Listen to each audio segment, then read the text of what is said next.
The sun beat down like fire from the heavens. Dry winds carried dust across the open plains.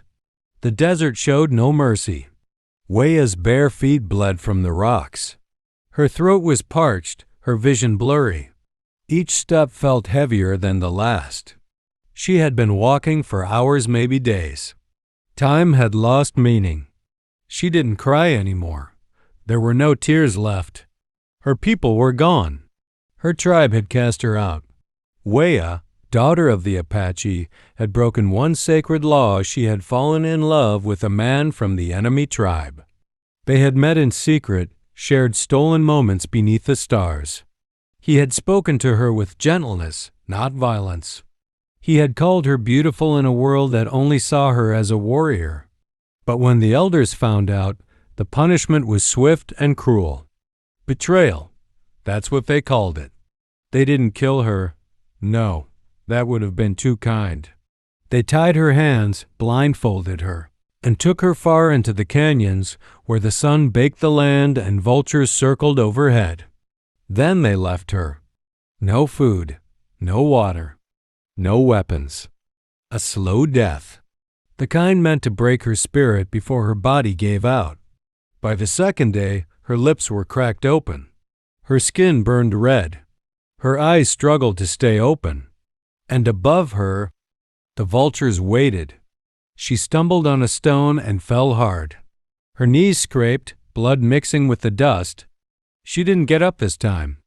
She closed her eyes, whispering into the earth, "Spirits, if I must die, let it be fast." But fate had other plans. A distant sound, hoofbeats, cut through the silence. Then, a shadow. A figure on horseback. Weya forced her eyes open. Through the blur of pain and light, she saw a man, pale skin, a wide-brimmed hat, a rifle strapped to his back. He looked rough, like the desert itself had shaped him, but there was something kind in his eyes. He saw her. He jumped off his horse and knelt beside her. "Miss, can you hear me?" he said, shaking her gently. Weya couldn't speak. Her lips trembled, but no sound came. He pulled out a canteen and tipped it to her mouth. She drank, coughing, but it tasted like life itself. He looked around, realizing she'd been left here on purpose. "Who did this to you?" Still, she said nothing. Her body couldn't move. He gently lifted her into his arms and laid her across his horse.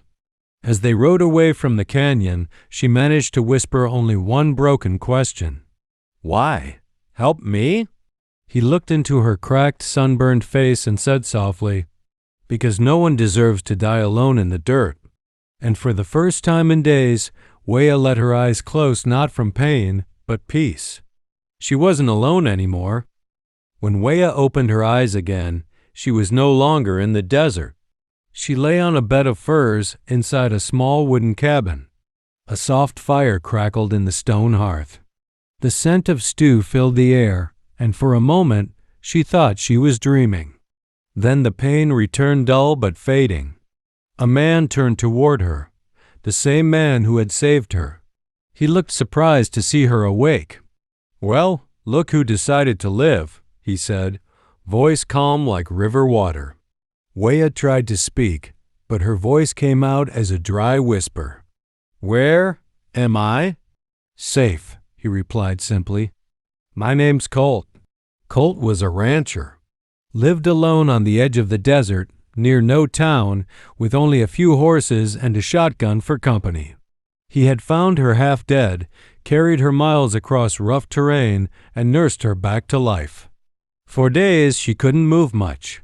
But Colt never asked questions. He cooked, cleaned her wounds, gave her water and warmth.